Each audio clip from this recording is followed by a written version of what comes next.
한 주간도 편안하셨습니까? 네. 저도 편안했습니다. 잘 다녀오셨습니까, 우리 박 집사님? 먼 데까지 주님의 은혜로 그렇습니다. 잘 다녀오셨을 것 같고 밝은 모습을 보니까 너무 좋습니다.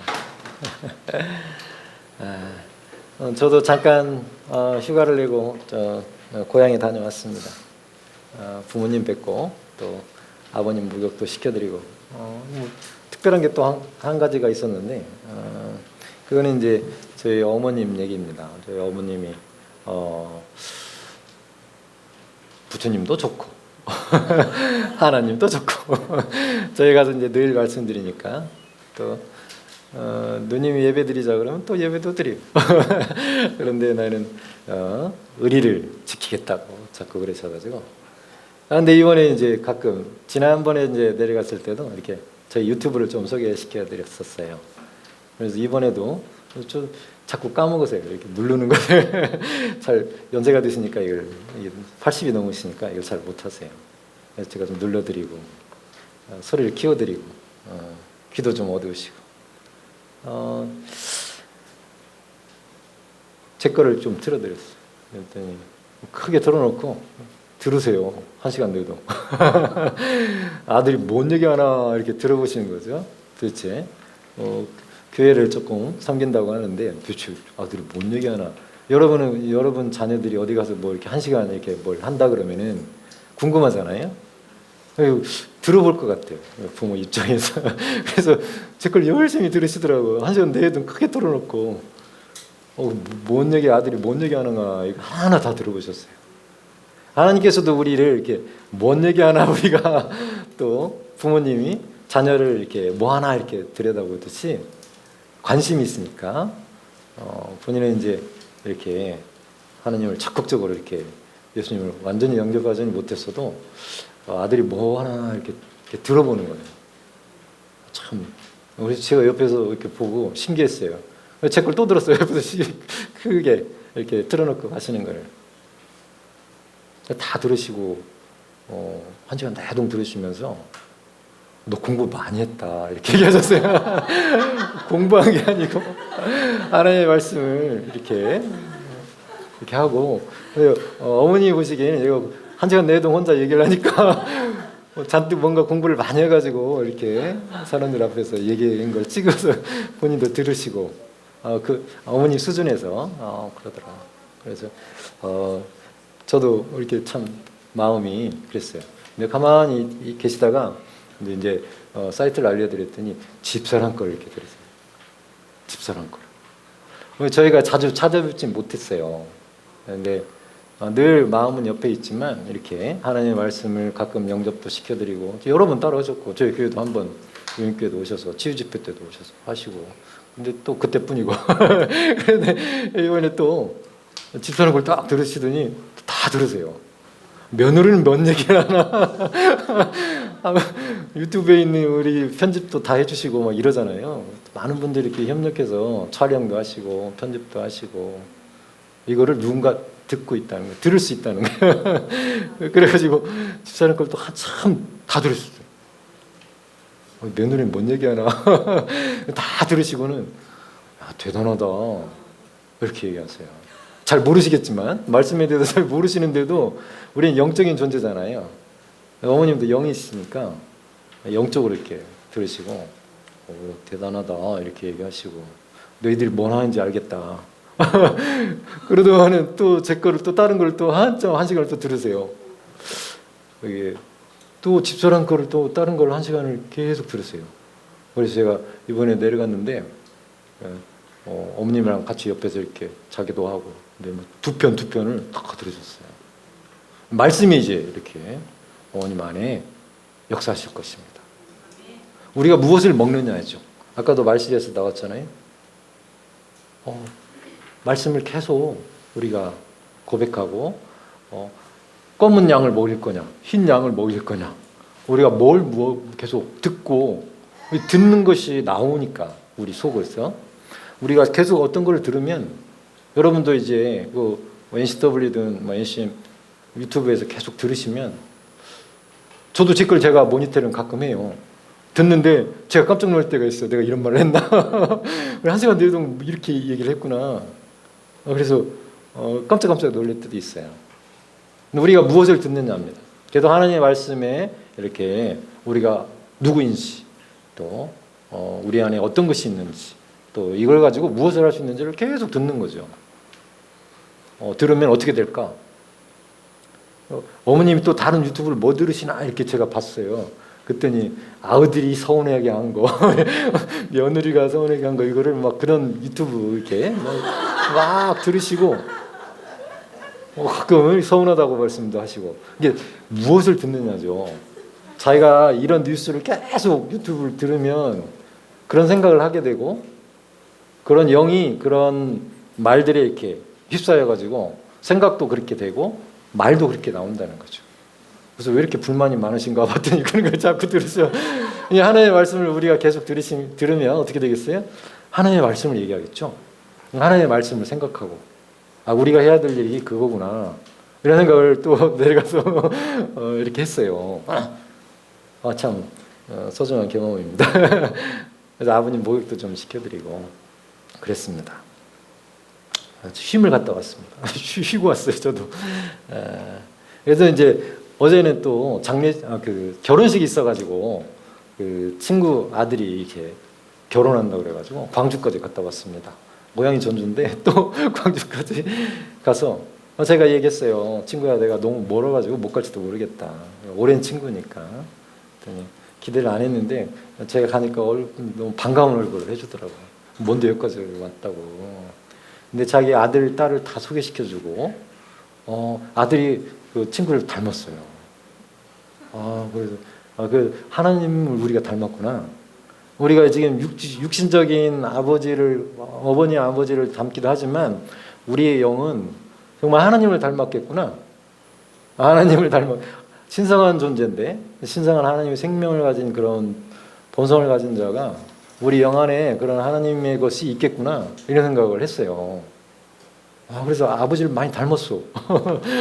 성격도 비슷하겠죠. 그래서 결혼을 이렇게 둘이 하는데 요즘 주례도 않고 그냥 목사님을 초빙했는데 5분 말씀 이렇게 듣고 이렇게 간단하게 축가는 막 두고 부르고 그러더라고요. 그래서 30분 안에 다 끝나야 돼. 박수 쳐주고 그리고 올라왔습니다. 정말 우리가 누굴 닮았고 또 우리가 무엇을 계속 얘기해야 되는지 그런 생각을 하면서 이렇게 올라왔습니다. 우린 정말 하나님을 닮은 신성한 존재라는 것입니다. 하나님의 생명과 하나님의 의를 가진 자들이고 정말 하나님께서 우리에게 주신 그 빛, 우리 안에 있는 빛이 있는 것이죠. 그것들을 이제 세상으로 비추는 게 우리의 역할입니다. 우리는 잘 인식하지 못해요. 의도적으로 막 뭘 이렇게 안 해도 우리 안에 있는 것이 이렇게 드러나게 되어 있습니다. 그래서 우리가 무엇을 먹느냐 굉장히 중요하고 또 무엇을 듣느냐 이것도 중요하고 그런데 우리가 그것을 선택해서 해야겠다. 막 뉴스에서 그냥 나오는 대로 다 그냥 듣고 쓸데없는 것까지 막 잔뜩 다 들을 거냐 아니면 좋은 것만 또 좋은 영양분이 있는 음식들만 먹을 거냐. 그래서 우리는 하늘로부터 왔기 때문에 하나님의 것을 먹어야 배가 불러요. 세상 것을 너무 먹다가 보니까 배가 고파. 그게 영적인 갈급함인 것 같아요. 우리가 하나님 것을 계속 취해야 이렇게 영적으로 채워지지 않나 이런 생각을 했습니다. 오늘 말씀을 함께 보겠습니다. 오늘 말씀은 제목은 주 예수님을 본받는 새로운 피조물입니다. 우리는 새로운 피조물이고 누구를 우리가 닮아야 되나? 그래서 우리 옛날 교회 이름이 예담교회였었죠. 예수님을 닮아야 된다. 본받는 우리 롤모델이 누구냐? 뭐 셀리더도 될 수도 있고 또 뭐 다른 사역자도 될 수 있지만 우리가 진정으로 따라가야 될 분은 예수님이다. 근데 그분이 주 앞에 딱 써놨죠. 주 예수님이죠. 그냥 멀리 계신 분이 아니고 우리의 주인 되시는 주 예수님을 본받는 새로운 피조물이 오늘 제목입니다. 참 그렇습니다. 하나님께서 이 사람들을 얼마나 사랑하시는지 구약에도 너무 잘 나와 있어요. 그 중에 이번 주에 성경 읽기표에 보면 호세아서라는 데가 있어요. 여러분 이번 주 한번 읽어보세요. 호세아서를.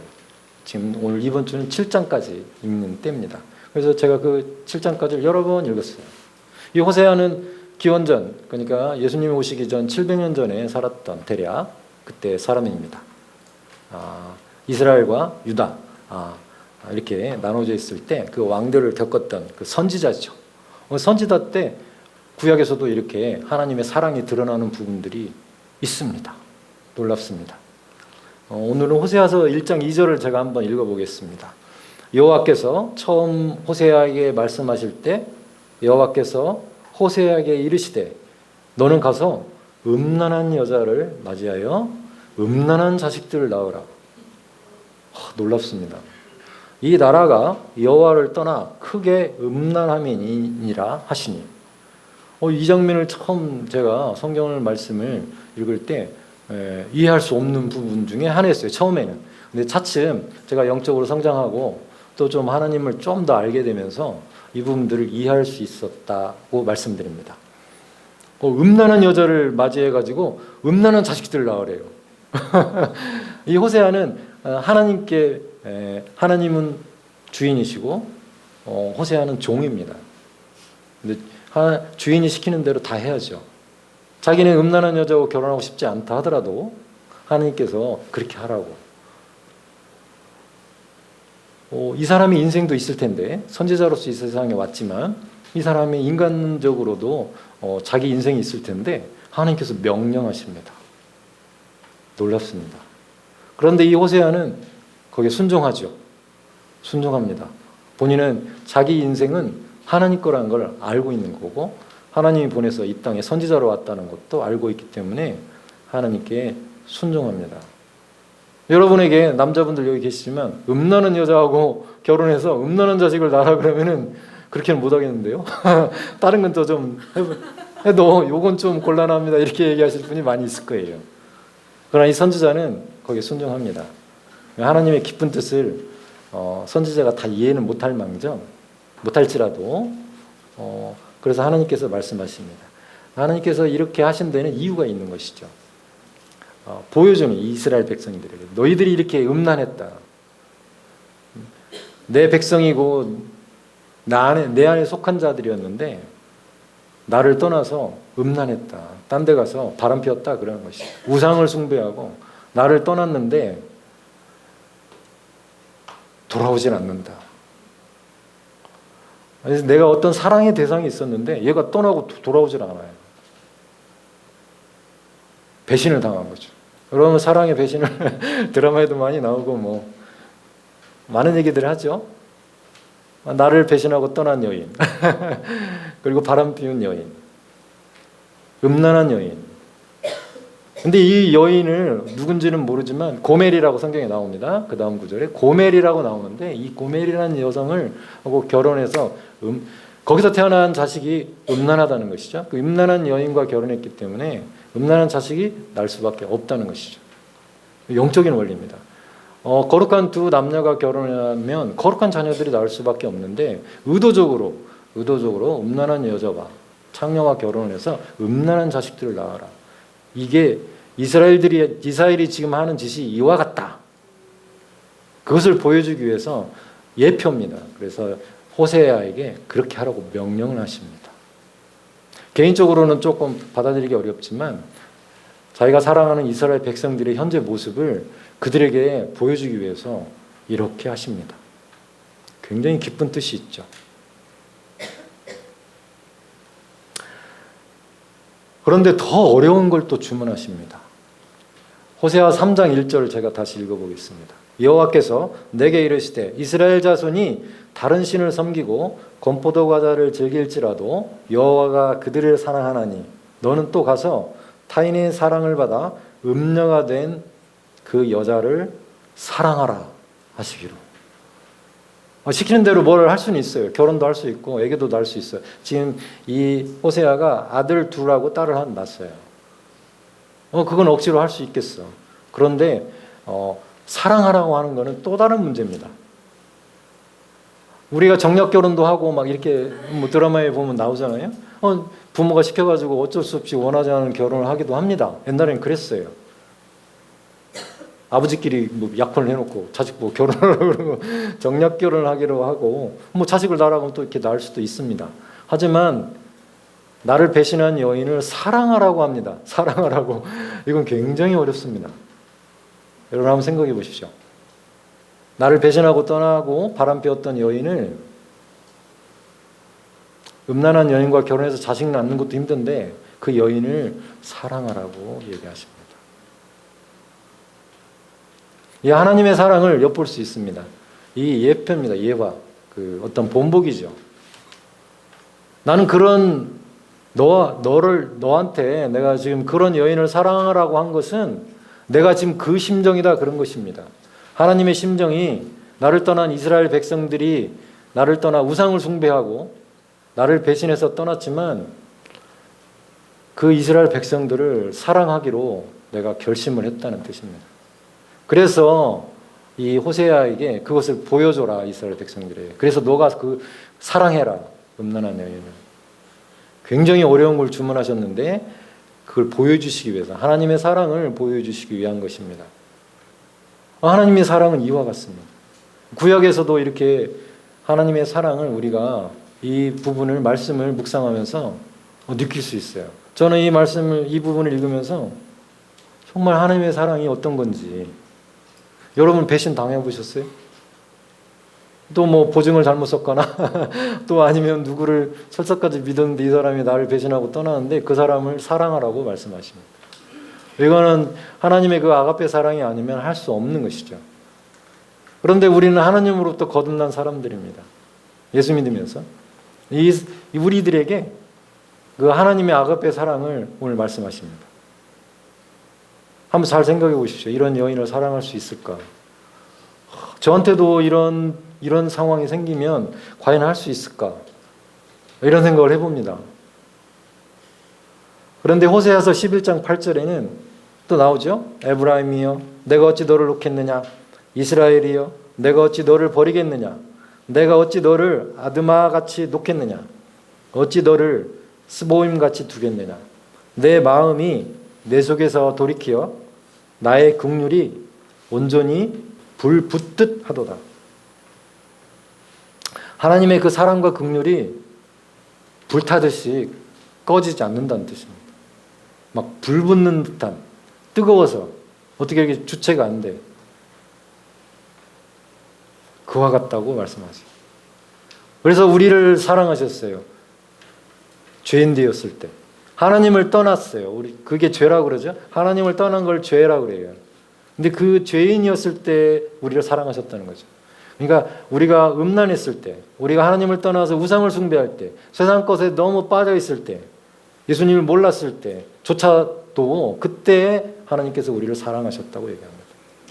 그래서 그런 음녀가 된 여자를 사랑하라고 호세아에게 주문하신 거예요. 내 사랑은 그와 같다고.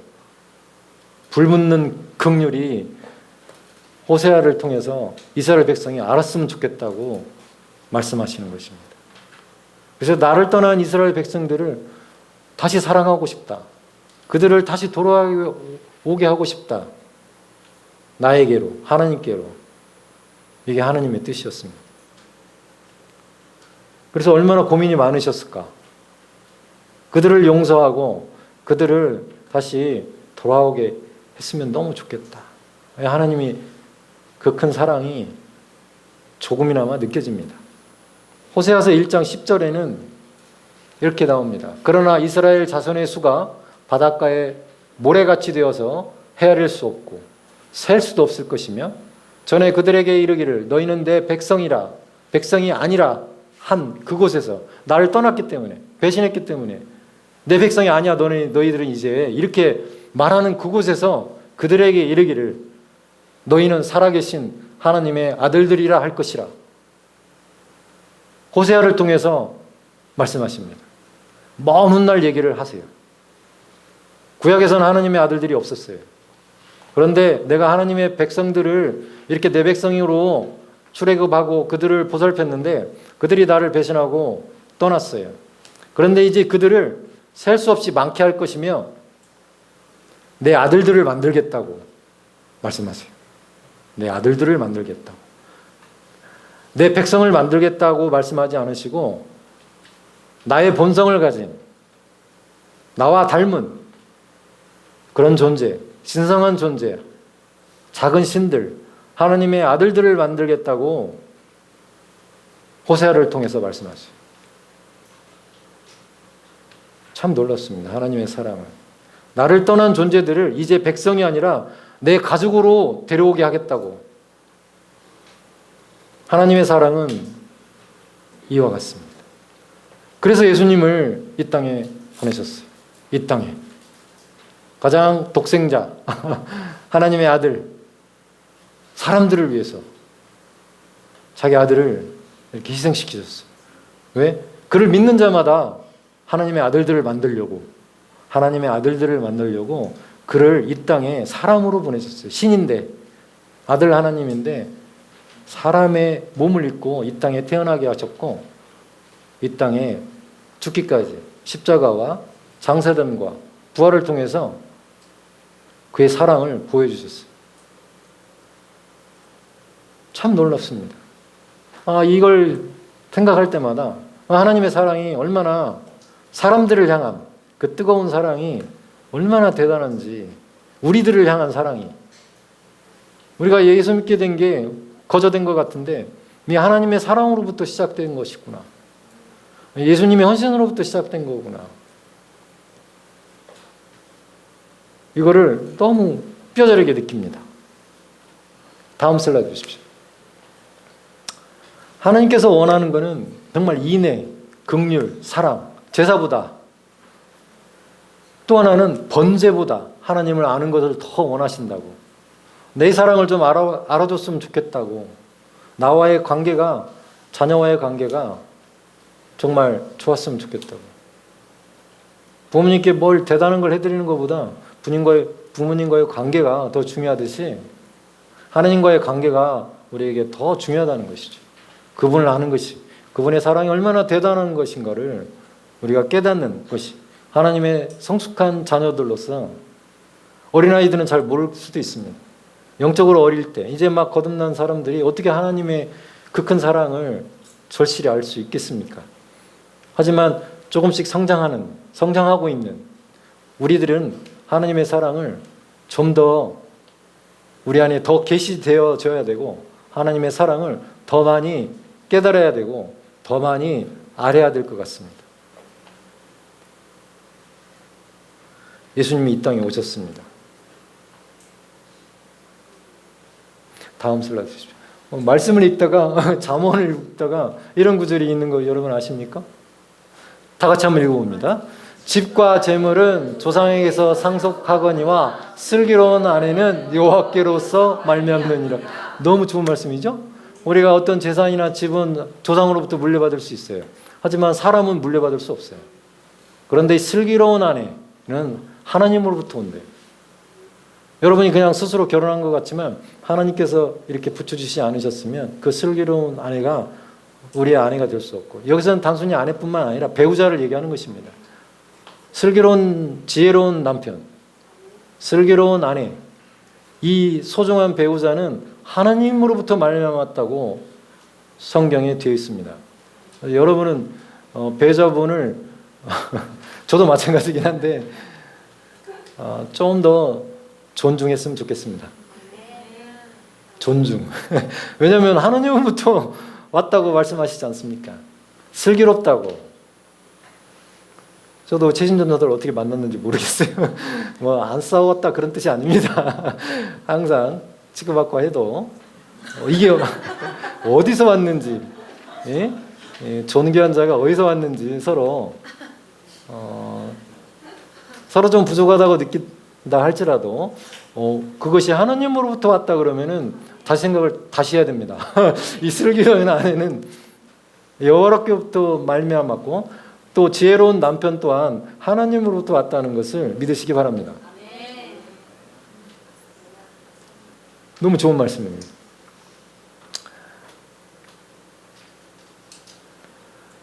우리를 위해서 다시 주제를 바꿔봅니다. 예수님이 얼마나 큰 희생을 치렀는지 우리는 너무나 잘 알고 있습니다. 그래서 그분이 우리의 주인이십니다.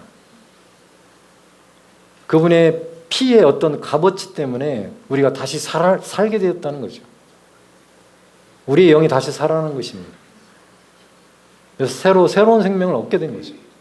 늘 이렇게 하지만 이게 믿어지지 않을 수도 있어요.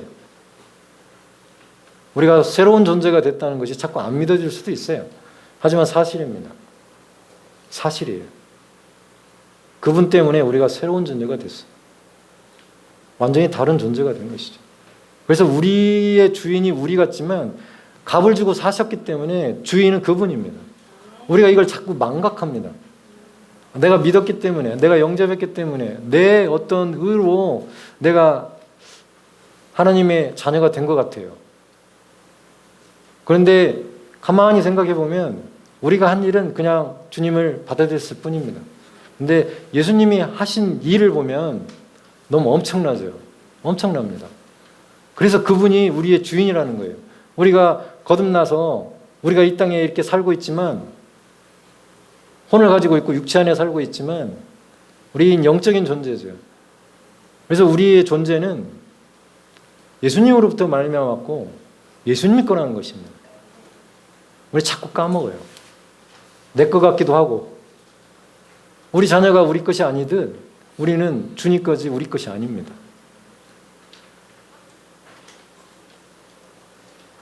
자꾸 까먹습니다. 그분이 대가를 치르셨는데. 그래서 하나님께서는 빌립보에서도 말씀하시다시피 빌립보서 2장 9절에서 11절까지 제가 한번 읽어보겠습니다. 이러므로 하나님이 그를 지극히 높여, 예수님을 지극히 높여 모든 이름 위에 뛰어난 이름을 주사 하늘에 있는 자들과 땅에 있는 자들과 땅 아래에 있는 자들로 모든 무릎을 예수의 이름에 꿇게 하시고 모든 입으로 예수 그리스도를 주라 시인하며. 예수님이 우리 주인이십니다. 하나님 아버지께 영광을 돌리게 하셨느니라. 우리가 예수님을 주로 시인하는데 왜 하나님께서 영광을 받으시냐고요. 그냥 다이렉트로 하나님께 영광을 돌리면 되지. 이렇게 생각 안 해보셨어요? 생각해 보셔야 됩니다. 왜 예수 그리스도를 주라고 시인하는 것이 하나님께 영광이 되는 건지. 왜냐하면 제가 생각할 때 하나님께서 예수님을 이 땅에 보내셨기 때문에 그렇습니다. 그분을 예수님이 말씀하셨죠. 요한복음 14장 6절에 예수께서 이르시되 내가 곧 길이요 진리요 생명이니 나로 말미암지 않고는 아버지께 올 자가 아무도 없다고.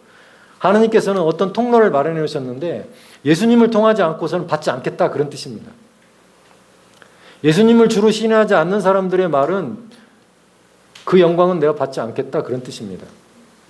예수님을 주로 하지 않는 종교들이 있죠. 하나님은 믿는데 예수님을 안 믿어. 예수님의 핏값을 안 믿어. 하나님은 믿어. 올바른 방식이 아니란 뜻입니다. 오직 예수님을 통해서만이 하나님께 올 수 있다고. 구원의 길이 거기에서밖에 없다고. 그래서 그분이 주인이시라고. 그분을 통해서만이 하나님께서 영광을 받으시겠다고. 장자를 통해서만이. 그게 하나님의 방식입니다. 그래서 예수님을 건너뛰고 하나님께 가는 것은 좋은 방법이 아닙니다. 이해하셨죠? 무슨 말인가? 예수님을 통하지 않는 종교들이 있어요. 그죠? 이슬람도 있고 뭐 또 있어요. 그래서 예수 그리스도를 믿지 않는 세상 사람들도 하나님을 믿는 사람들이 있어요. 하지만 예수님을 통하지 않고서는 아무도 구원의 길에 이를 수 없어요. 그분이 길이요 진리요 생명이시기 때문에. 그래서 우리의 진정한 주인은 예수님이세요. 그분의 핏값만이 부활의 소망이 있는 거예요. 우리에게. 그런데 다른 방식으로는 하나님께서 영광을 받으실 수 없어요. 우린 그걸 자꾸 망각해요. 그래서 오늘 또 말씀드리는 거예요. 우리의 진짜 주인은 예수님이고 예수님의 이름을 통하지 않고는 하나님께 갈 자가 아무도 없다는 거예요.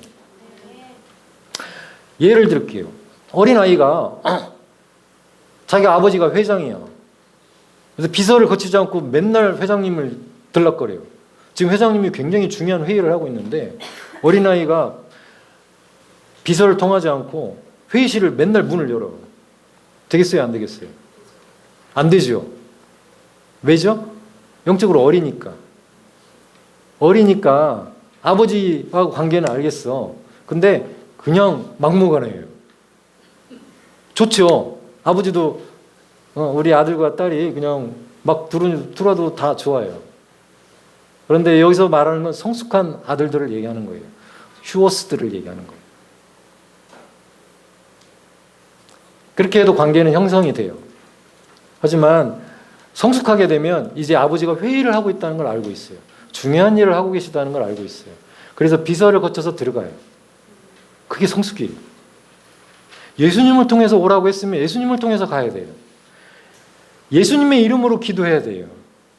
예수님이 그분이 우리 주님이라는 걸 통해서 하나님께 가야 돼요. 그래야 하나님께 영광을 받으신다고요. 왜? 하나님께서는 예수님을 보내셨기 때문에. 이 땅에 보내셨고 그분의 모든 이름이 그분에게 무릎을 꿇으라고 말씀하셨기 때문에 예수님께 모든 권한을 주셨어요. 근데 다른 루트로 하나님께 오는 걸 원치 않으세요. 하나님의 영적인 원리예요. 그래서 우리는 예수님을 통해서 기도해야 되고 예수님 이름 안에서 기도해야 되고 예수님을 통해서 가야 돼요. 그 말씀을 드리고 싶어요. 요즘 지난주 이번 주에 계속 그게 묵상이 돼요. 우리가 자꾸 망각하고 있다. 막 하나님을 너무 빨리 찾아. 회장님을 예수님을 통해서 오라겠는데 우리 주인이 예수님인데 그분이 우리의 값을 치르신 분인데 예수님을 패스할 때가 있어. 그러면 안 된다는 뜻이에요. 그래서 제가 요즘 계속 산책할 때마다 나의 주님은 예수님입니다. 나의 주님은 예수님이십니다. 예수님을 통해서 하나님께 가겠습니다.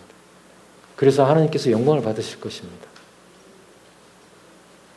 사도행전 2장 36절에도 그런즉 이스라엘 온 집은 확실히 알아라. 이스라엘 온 백성들아 들어라. 확실히 알아라. 너희가 십자가에 못 박은 이 예수를 하나님이 주와 그리스도가 되게 하셨느니라. 우리들의 주인이 되게 하셨다. 그런 말이에요. 이스라엘 백성들아 잘 들어라. 이거 확실하다. 이렇게 말씀하시는 거예요. 우리 주인은 예수님이라고. 그분이 그리스도라고. 그래서 그분을 말미암지 않고는 하나님께 올 자가 아무도 없다고. 그래서 우리가 본받아야 될 분은 예수님이세요. 하나님을 본 자는 없어요. 사람 중에 별로. 거의 없죠. 모세 잠깐. 예수님을 본 사람은 많아요. 예수님이 이 땅에 오셨을 때 제자들도 다 봤고 수많은 사람들이 봤어요. 하나님의 형상을 가진 예수님을 보았단 말이에요. 그리고 우리가 본받을 수 있는 분은 예수님이세요. 그럼 도대체 예수님이 이 땅에 오셔서 무슨 말씀을 하셨는지를 이번 주에는 요한복음 8장을 읽으셨어야 돼요. 이번 주에 읽어야 돼요. 우리가. 저는 미리 다 읽었어요. 지난주에. 요한복음 8장을 저 3번에 쭉 제가 써놨어요. 주 예수님을 본받는 새로운 피조물들은 도대체 예수님이 어떻게 말씀하셨는지 8장에는 좋은 말씀들이 너무 많아요. 8장 23절 예수께서 이르시되 너희는 아래에서 났고 유대인들에게 하는 얘기예요. 나는 위에서 났으며 너희는 이 세상에 속하였고 나는 이 세상에 속하지 아니하였느니라. 우리가 하는 얘기예요. 그러잖아요. 요즘 우리가 얘기하잖아요. 나는 이 세상에 속한 자가 아닙니다. 나는 하늘에서 왔어요. 근데 누가 한 얘기라고요? 예수님이 하신 얘기예요. 예수님은 하나님이 보내서 하늘에서 이 땅에 오셨어요. 그래서 나는 하늘에서 왔어. 난 이 땅에 속한 자가 아니야 라고 말씀하셨어요. 그래서 사람들이 믿지를 않아. 유대인들이. 요셉의 아들인데 무슨 소리냐 이렇게 지금 영적인 얘기를 하시는데 세상 사람들은 항상 육적으로 반응을 해요. 혼적으로 반응을 해요. 예수님은 항상 영적으로 얘기하세요. 나는 하늘에서 왔다고. 우리도 이렇게 얘기해야 돼요. 우리는 하늘에서 왔다고. 따라서 해보세요. 나는 하늘에서 왔습니다. 진짜예요. 우리는 하늘에서 왔어요. 우리가 거듭나는 순간 양자형을 받아서 하늘에서 왔어요. 거듭나는 순간. 우리 이 땅에 속한 자가 아니에요. 예수님이 이렇게 말씀하셨으니까 우리도 이렇게 얘기해야 돼요. 그래서 이렇게 얘기하는 거예요. 자, 그 다음에 또 볼게요. 8장 28절에 이에 예수께서 이르시되 너희가 인자를 든 후에 내가 그인 줄 알고 또 내가 스스로 아무것도 하지 아니하고 오직 아버지께서 가르치신 대로 이런 것을 말하는 줄도 알리라. 예수님께서는 이 땅에 오셔가지고 하나님께서 가르쳐 주신 대로만 얘기하셨대요. 스스로 아무것도 안 했대. 성령으로 충만하셔가지고 하나님께서 하라는 것만 하셨다는 거예요. 그리고 하나님께서 가르쳐 주신 것만 말했다는 거예요. 우리가 여기서 배워야 될 게 너무 많아요. 우리 하나님의 자녀라고 얘기하는데 쓸데없는 얘기를 너무 많이 해요. 죄송해요. 세상적인 얘기를 너무 많이 해. 근데 예수님은 하나님께서 가르쳐 주신 것만 말씀하셨대요. 그리고 스스로 아무것도 안 했대. 죄송해요. 근데 우리가 이 세상을 떠날 수는 없어요. 이 세상을 벗어날 수는 없지만 어디서 왔다고요? 하늘에서 왔다고 우리 얘기하잖아요. 그리고 이 세상에 속한 자가 아닌데 세상적인 얘기를 너무 많이 하고 살아요. 세상적인 얘기를 줄입시다. 하나님께서 가르쳐 주신 것만 조금 얘기합시다. 하나님께서 하라고 하신 것만 조금 합시다. 쓸데없는 거 너무 많이 하지 말고. 여행 가지 말란 뜻이 아니에요. 어디 뭐 세상 사람들이 하는 걸 전혀 하지 말란 뜻이 아니에요. 우선순위를 얘기하는 거예요. 우선순위를. 우리가 하는 말에 한번 잘 생각해 보세요. 100% 중에 몇 퍼센트를 하루 종일 하나님 말씀을 얘기하는지. 대부분 90% 이상은 세상적인 얘기를 할 거예요. 아무리 크리스찬이라 하더라도. 잘 생각해 보세요. 하나님이 가르쳐 주신 말을 하자고요.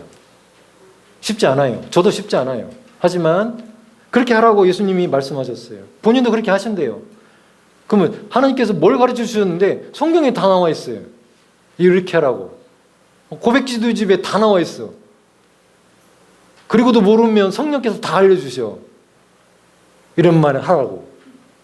근데 세상적인 얘기를 너무 많이 해. 세상적인 얘기를 줄이시고 하나님께서 가르쳐 주신 것을 더 많이 말합시다. 흰 양을 더 많이 먹입시다. 또 예수님이 또 뭐라고 하셨는지 8장 42절에 예수께서 이르시되 하나님이 너희 아버지였으면 너희가 나를 사랑하였으리. 이는 내가 하나님으로부터 나와서 왔습니다. 나는 스스로 온 것이 아니요 아버지께서 나를 보내신 것입니다. 하나님께서 예수님을 보내셨듯이 우리가 예수님 믿고 새로 거듭난 새로운 존재가 되었을 때, 신성한 본성을 가진 자가 되었을 때 하나님께서 우리를 이 땅에 보내셨다고요. 그래서 교회 이름이 그리스도의 대사들 교회였어요. 나는 보냄을 받은 적이 없는데요? 이렇게 생각할 수도 있어요. 그런데 예수님이 말씀하셨잖아요. 뭐라고요? 하나님이 보내서 나 이 땅에 왔다고. 우리도 똑같아요. 하나님의 자녀로 다시 태어났잖아요. 새로운 영을 받았어요. 이 땅에 하나님께서 보내신 거예요. 우리 영을. 우리도 이렇게 얘기해야 돼요. 아버지께서 보내서 이 땅에 왔다고. 예수님과 똑같이 얘기하시면 돼요. 하나님의 자녀들이기 때문에 예수님과 똑같이 얘기하시면 돼요. 아버지께서 보내서 이 땅에 왔다고. 어디를 복음을 전하러 갔는데, 아니면 뭐 어디에 갔는데, 너 여기 누가 보내서 왔니?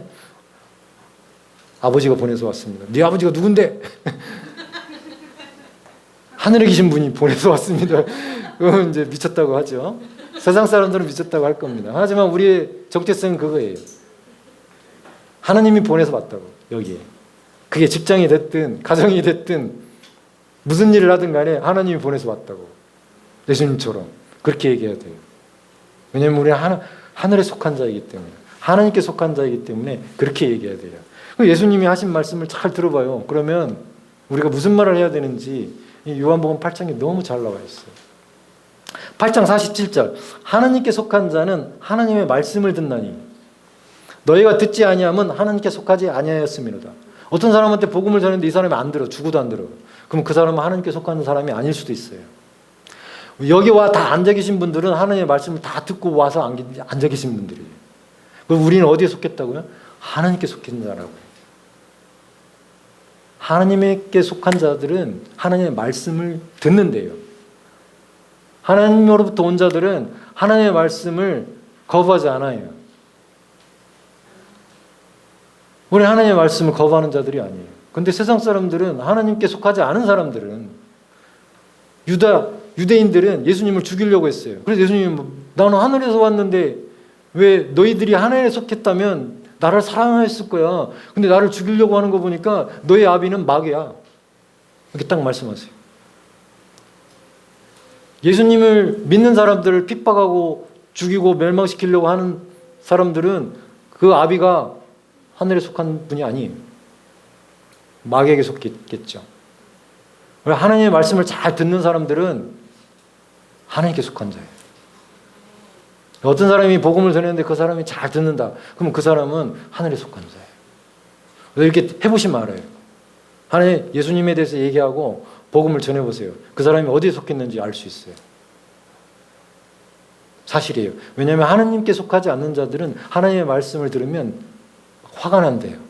분개해요. 싫대요. 그런데 하나님에 속한 자들은 하나님의 말씀을 들으면 과연 그러한가? 이렇게 생각하게 돼요. 그리고 기뻐하죠. 나중에는 기뻐하게 돼요. 우린 그런 자들입니다. 너희는 요한복음 8장 55절에 너희는 그를 알지 못하되 나는 아노니 만일 내가 알지 못한다 하면 나도 너희같이 거짓말쟁이가 되리라. 나는 그를 알고 또 그의 말씀을 지키노라. 예수님께서 하신 얘기죠. 우리도 똑같아요. 우리는 하나님을 알고 있어요. 우리 영 안에 하나님을 아는 그런 계시의 영이 있어요. 우리 안에 있어요. 그래서 그분을 알아요, 우리는. 그래서 누가 너 하나님을 아니? 그렇게 물어보면 나는 압니다. 이렇게 얘기해야 돼요. 나중에 알게 될 거예요. 이게 아니고 우리 영 안에 하나님의 자녀들에게 우리 예수님도 이렇게 얘기하셨어요. 알고 있다고. 내가 아버지를 알고 있다고. 우리도 알고 있어요. 그 말씀도 알고 있어요. 그 말씀을 지키노라. 우리도 하나님의 말씀을 지킬 거예요. 하나님의 말씀을 행할 거예요. 그리고 8장 14절에 이렇게 나와요. 예수께서 대답하여 이르시되 내가 나를 위하여 증언하여도 내 증언이 참되니 나는 내가 어디서 오며 어디로 가는 것을 알거니와 너희는 내가 어디서 오며 어디로 가는 걸 알지 못하느니라. 여러분은 어디서 와서 어디로 가는지 아셔야 돼요. 예수님도 말씀하셨어요. 나는 어디서 와서 어디로 가는지 알고 있다고. 우리도 하나님으로부터 와서 하나님께 다시 돌아간다고 말을 해야 돼요. 그게 맞아요. 그게 사실이고. 그래서 사는 사람들이 물어보잖아요. 너 어디서 왔니? 나 하늘부터 왔어. 신의 아들이야. 그러면 다들 놀라겠지만 그렇게 얘기하시고 너 나중에 어디로 가니? 그럼 다시 주님 곁에 갈 거야. 이렇게 얘기해야 됩니다. 우리의 그 고향이죠. 예수님이 말씀하셨듯이 똑같이 예수님처럼 그렇게 얘기하시면 됩니다. 그분이 우리의 주인이시고 그분이 우리의 목자시고 그분이 하신 말씀들을 흉내내면 돼요. 하나님의 자녀로서 흉내내시면 돼요.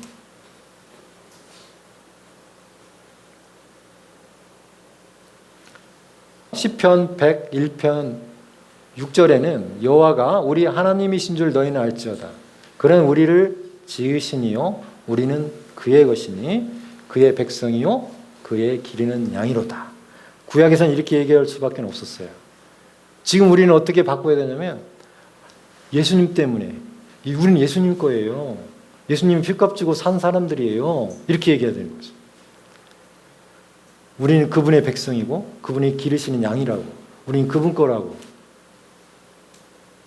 그렇게 얘기해야 됩니다. 다음 슬라이드 주십시오. 그래서 이 갈라디아서 2장 20절이 더 마음에 와닿아요.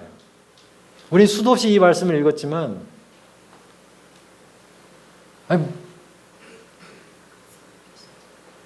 제가 한번 읽어볼게요. 다 같이 한번 읽어볼까요? 시작. 내가 그리스도와 함께 십자가에 못 박혔나니 그런즉 이제는 내가 사는 것이 아니요 오직 내 안에 그리스도께서 사시는 것이라. 이제 내가 육체 가운데 사는 것은 나를 사랑하사 나를 위하여 자기 자신을 버리신 하나님의 아들을 믿는 믿음 안에서 사는 것이라. 하나님의 아들의 믿음이죠. 그분의 믿음이에요. 내가 지금 그분이 나를 위해서 모든 걸 버리셨어. 그래서 그분이 나의 주인인데 그분이 사시는 거야. 내 안에 계신 그분이 사시는 거야. 내가 사는 게 아니라. 이 말씀을 수도 없이 들었는데도 불구하고 여전히 내 마음대로 살고 있다는 뜻이죠. 그분이 주인인데 그분의 믿음으로 아들의 믿음으로 하나님의 아들의 믿음이 우리 안에 있는데 그 믿음으로 살아야 되는데 자꾸 내 믿음으로 살려고 하진 않았나. 그분이 우리 주인인데 그렇다고 해서 우리가 할 일이 전혀 없다? 이것이 아니죠. 그분이 주인이니까 그분이 다 알아서 해주시겠지가 아니고 많은 사람들이 그렇게 오해해요. 그분이 우리 주님입니다. 예수님이 알아서 다 해주실 거예요 라고 그분은 이미 하실 일을 다 하셨어요. 2000년 전에. 죽으시고 장사되시고 부활하셨어요. 하실 일을 다 하셨어요. 그분이 치러야 될 대가를 다 치르셨다고요. 그리고 지금 하나님 우편에 계세요. 우리한테 우리가 이제 해야 될 일이 있다는 거죠. 지금부터 우리가 해야 돼요. 그분이 주되심을 인정하면서 네 번째 써놨어요. 우리가 해야 될 일은 이 땅에 살면서 그분을 주님으로 모시면서 우리가 해야 될 일은 믿음의 선한 싸움밖에 없어요. 믿음의 선한 싸움. 디모데전서 6장 11절 12절을 우리가 다 같이 한번 읽어봅니다. 오직 너 하나님의 사람아 이것들을 피하고 의와 경건과 믿음과 사랑과 인내와 온유를 따르며 믿음의 선한 싸움을 싸우라. 영생을 취하라. 이를 위하여 네가 부르심을 받았고 많은 증인 앞에서 선한 증언을 하였도다. 이 땅에 살면서 주인 되신 예수님을 따라가는데 우리에게 전혀 싸움이 없다고 생각하시면 안 된다는 것이죠. 우리의 싸움은 혈과 육에 속한 것이 아니에요. 영적인 싸움이에요. 영적인데 이 악한 영들이 우리의 무엇을 건드릴 수 있냐? 우리의 영을 건드릴 수 없어요. 하지만 우리의 생각을 건드릴 수 있어요. 우리를 의심하게 할 수 있어요. 이간질을 시킬 수도 있어요.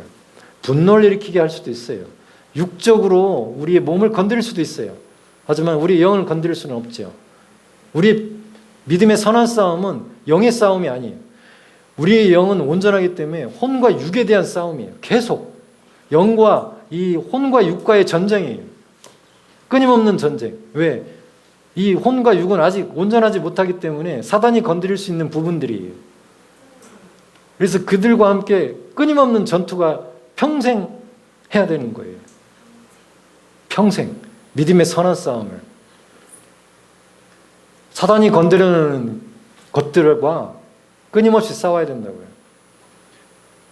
그럴 때 우리가 잊지 말아야 되는 것은 그분이 우리의 주님이시라는 거예요. 그분이 우리 편이고 우리를 위해서 중보하고 계시고 그래서 우리를 돕기 위해서 성령님이 와 계시는 거예요. 하나님과 예수님은 하늘에 계시지만 이 땅에서 능력을 발휘하시는 분은 성령님이세요. 우리가 성령님께 내어드리는 만큼 이 주종관계가 성립이 돼요. 예수님을 주인이라고 얘기하면서 계속 내가 주인이 되면 성령님께 내어드릴 수가 없어요. 그분한테 내어드리는 만큼 그분이 주인이 되고 그분을 따라가게 되죠.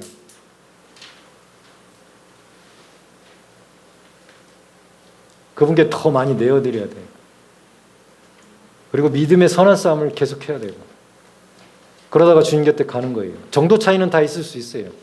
정도 차이는 있을 수 있어요. 영적인 나이에 맞게 정도 차이는 있을 수 있는데 누구나 다 이런 믿음의 선한 싸움을 하다가 주님 곁에 가게 돼 있어요. 그럴 때 우리에게 돕는 분이 계시고 성령님이 계세요. 그분께 최대한 우리를 제한하지 말고 내어드려야 돼요. 내어드려야 돼요. 그래서 그분의 예수님의 주되심을 그게 인정하는 거죠. 성령님들 받았는데 다 내 맘대야 항상. 어린아이와 수준에서는 그 정도 음성을 들을 수밖에 없어요. 그 정도 수준에서밖에 얘기를 못해요. 하지만 성숙하면 성숙할수록 영적으로 성장하면 성장할수록 더 많이 성령님께 내어드릴 수밖에 없어요. 그러면 더 온전한 인도를 받을 수 있고 그분이 더 주되심을 인정하게 되는 거죠.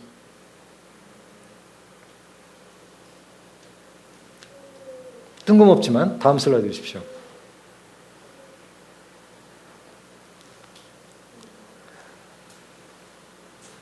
요한복음 8장에 이렇게 나오죠. 대답하되 주여 없나이다. 예수께서 이르시되 나도 너를 정죄하지 아니하노니 가서 다시는 죄를 범하지 말라 하시니라.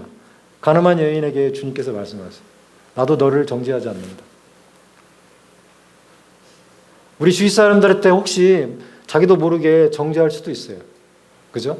너네 그거밖에 못하니 이렇게 정죄하는 거고요. 예를 들면 너가 그렇게 이렇게 잘 생각해 보시면 다른 사람들을 수도 없이 판단하고 다른 사람들을 수도 없이 정죄할 수 있는데 그렇게 하지 말라는 거예요.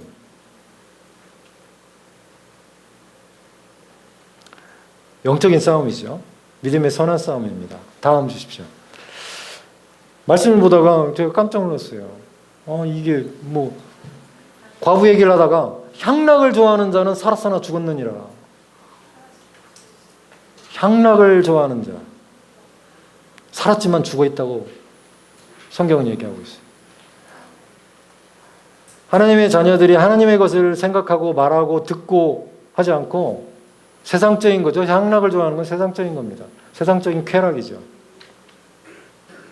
음란도 그래서 나온 거죠. 음란한 여인, 우상을 숭배하고, 그 우상이 재물이 될 수도 있고 뭐 자녀가 될 수도 있고 뭔가 탐심이 계속 생기면 그게 우상인 거죠. 하나님 것보다 세상 것, 기쁨보다는 쾌락을 더 추구하게 되면 어떻게 되냐면 더 혼적으로, 더 육적인 사람이 되는 거죠. 검은 걸 계속 먹인다. 그럼 어떻게 된다고요? 죽었다 이렇게 표현하죠. 살았으나 죽은 거다.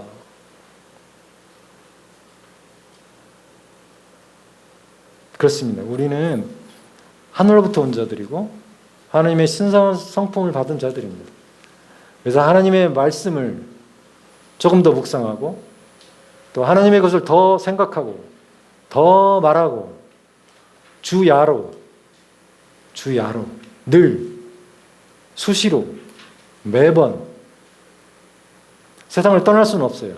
하지만 우리가 해야 될 일은 이걸 찾아다니면 안 된다는 뜻입니다. 찾아다니면.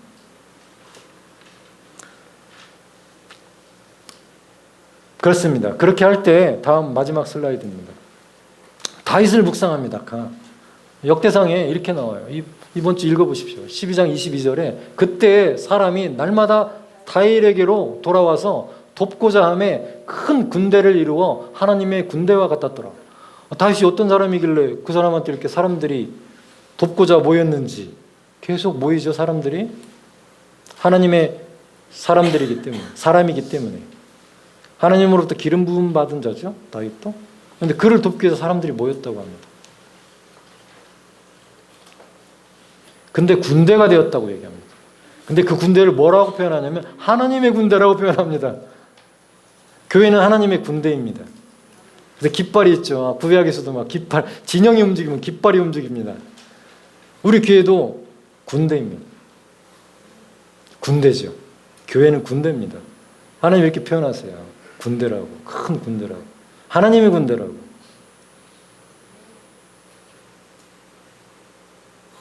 아마 우리가 진짜면, 가짜가 아니고 우리 모두가 진짜라면 계속 돕는 자들이 생길 겁니다. 그리고 큰 군대를 이룰 것입니다. 기도하겠습니다. 하나님 감사합니다. 하나님의 그 끝없는 사랑 때문에 이 땅 예수님이 오셨습니다. 그분이 십자가에서 치르신 희생으로 말미암아 또 장사됨과 부활하심으로 말미암아 우리가 새 생명을 얻게 되었습니다. 하나님의 양자의 영을 받게 되었습니다. 그분이 우리의 주님이십니다. 우리는 살았지만 그분이 우리 안에 계시고 그분이 우리의 주님이십니다. 우리가 오늘도 그분을 주되심을 인정하고 믿음의 선한 싸움을 할 것입니다. 하나님께서 하나님의 자녀들에게 놀라운 축복과 하나님의 큰 군대를 이루어 주실 것을 믿습니다. 하나님 아버지 감사합니다. 예수님의 이름으로 기도하였습니다. 아멘.